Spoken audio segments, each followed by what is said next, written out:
रमजान का महीना है और हम सब की यही कोशिश होती है कि हमारा रोजा बिल्कुल परफेक्ट हो। लेकिन ना रोजमर्रा की जिंदगी में कई सवाल जहन में आते हैं। अरे, क्या टूथपेस्ट इस्तेमाल कर सकते हैं? अगर भूल कर कुछ खा लिया तो अब क्या होगा? तो आज हम इन्हीं जैसे सारे अमली सवालों के बिल्कुल आसान और मुस्तनिद जवाबात जानेंगे। तो चलें इस सफर में आगे बढ़ते हैं। हम सबसे पहले समझेंगे कि रोजे की नीयत और उसकी हकीकत क्या है। फिर देखेंगे कि किन लोगों को रोजा छोड़ने की रियायत है। और हाँ, वो सारी आम गलत फहमियां भी दूर करेंगे जो अक्सर परेशान करती हैं। तो सबसे पहला कदम और सबसे अहम कदम है रोजे की नीयत। क्योंकि आप खुद सोचें, अगर इरादा ही नहीं है तो सारा दिन भूखा प्यासा रहना बस एक मशक्कत ही तो है, इबादत तो नहीं बनती ना। तो आइए समझते हैं कि ये नीयत असल में है क्या चीज। देखें, शरीयत में रोज़ा सिर्फ भूखा प्यासा रहने को नहीं कहते। ये एक बाकायदा इबादत है जो नीयत के साथ शुरू होती है। इसका मतलब क्या है? सीधा सा मतलब है, सुबह सादिक से लेकर सूरज डूबने तक खाने पीने और अज़दवाजी ताल्लुकात से सिर्फ और सिर्फ अल्लाह की रज़ा के लिए खुद को रोके रहना। अगर नीयत नहीं है ना, तो ये सिर्फ फाका है, इबादत नहीं। अच्छा, तो नीयत करनी कैसे? कोई लंबा चौड़ा काम नहीं है, बहुत आसान है। नीयत असल में आपके दिल के इरादे का नाम है। जबान से कुछ कहना जरूरी नहीं है, हाँ कह लें तो अच्छी बात है। बल्कि आप जो सहरी के लिए उठते हैं ना, बस यही आपकी नीयत के लिए काफ़ी है। और एक और अहम बात, रमज़ान के रोज़े की नीयत आप रात में भी कर सकते हैं और दिन में ज़वाल से थोड़ा पहले तक भी कर सकते हैं। और यही तो हमारे दीन की खूबसूरती है कि इसमें सख्ती नहीं, आसानी है। हर किसी के लिए एक ही लाठी से हाँकने वाला मामला नहीं है। शरीयत ने मुख्तलिफ हालात में लोगों को रियायत दी है। तो अब हम उन्हीं ख़ास हालात को देखेंगे जिनमें रोज़ा न रखने की इजाज़त होती है। तो फिर सवाल ये उठता है कि वो कौन कौन हैं या वो क्या शरई मजबूरियां हैं जिनकी बुनियाद पर रोज़ा छोड़ा जा सकता है।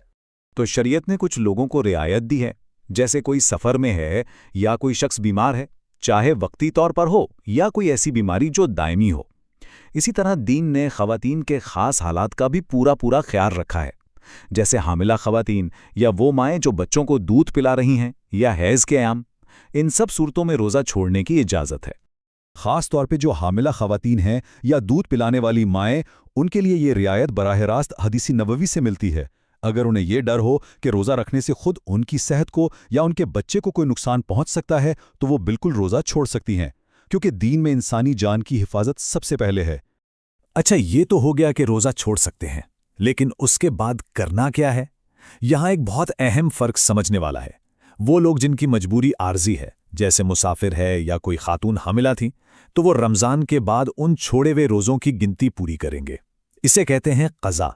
लेकिन वो मरीज़ जिनके ठीक होने की उम्मीद नहीं, यानी दायमी मरीज़, वो हर रोज़े के बदले में एक मिस्कीन को 2 वक्त का खाना खिलाएंगे, जिसे फ़िदिया कहते हैं।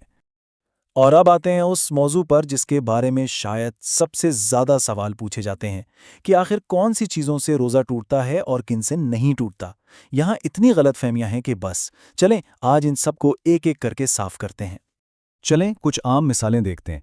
अगर आप भूल कर कुछ खा पी लें तो कोई मसला नहीं, इसे अल्लाह की तरफ से दावत समझें और अपना रोज़ा पूरा करें। इसी तरह अगर खुद ब खुद क़य आ जाए या ब्लड टेस्ट करवाना पड़े, इनसे रोज़ा नहीं टूटता।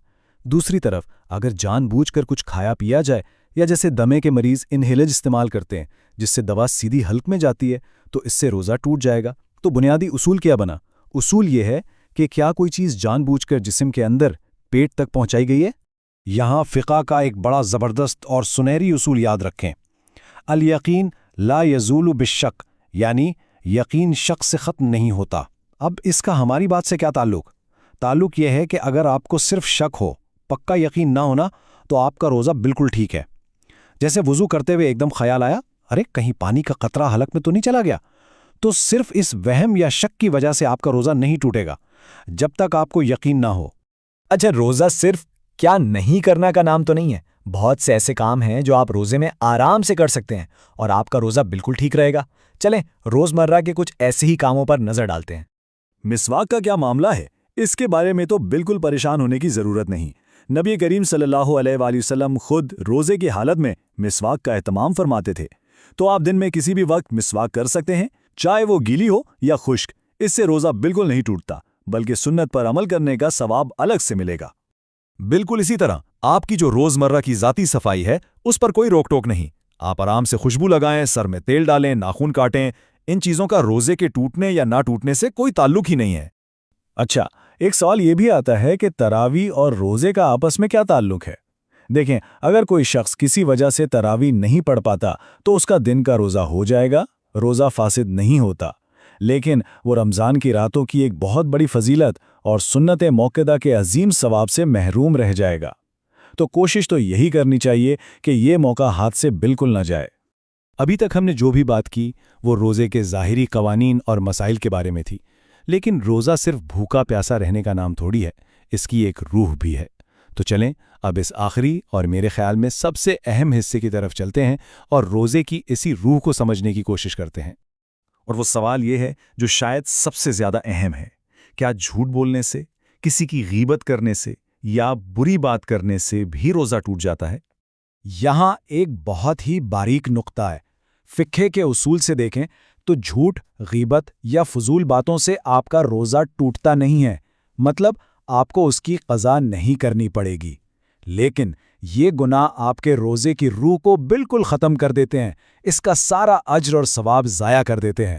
آپ یوں سمجھیں کہ یہ ایک ایسے برتن کی طرح ہے جو باہر سے تو بالکل ٹھیک ٹھاک ہے لیکن اندر سے بالکل خالی ہے۔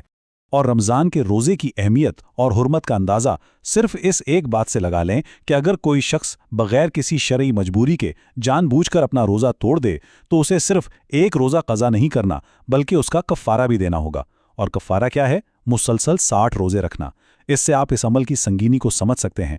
تو ان تمام باتوں کا حاصل کیا ہے؟ حاصل یہ ہے کہ روزے کے مسائل کا علم ہونا بہت ضروری ہے تاکہ ہماری عبادت تکنیکی طور پر درست ہو، لیکن اس سے بھی کہیں زیادہ ضروری یہ ہے کہ ہم روزے کی اصل روح کو سمجھیں۔ تو آئیے اس رمضان ہم سب مل کر یہ کوشش کریں کہ ہمارا روزہ صرف بھوک اور پیاس کا روزہ نہ ہو بلکہ ہماری زبان کا، ہماری آنکھوں کا، ہمارے کانوں کا اور ہمارے اخلاق کا بھی روزہ ہو، تاکہ ہم تقویٰ کے اس اصل مقصد تک پہنچ سکیں جس کے لیے رمضان کا یہ مبارک مہینہ ہمیں دیا گیا ہے۔